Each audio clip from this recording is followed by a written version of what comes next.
question is about Brazil, the 50% tariffs on Brazil.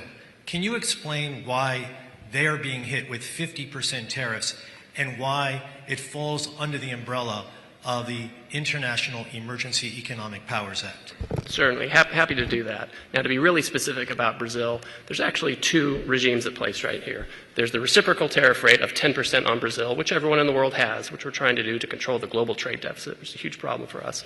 Then on top of that, there's a 40% tariff on Brazil, and that's under a separate emergency, and this is related to extreme concerns with rule of law, censorship, and human rights in Brazil, where a Brazilian judge has taken it upon himself to order U.S. companies to censor themselves, given them secret orders to manage the flow of information, rule of law with respect to political opponents in Brazil.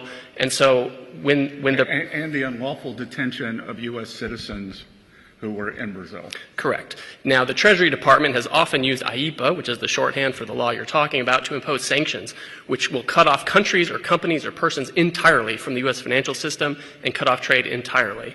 If the president can cut off trade entirely, he can certainly impose a tariff, which is a lesser measure than a full sanction.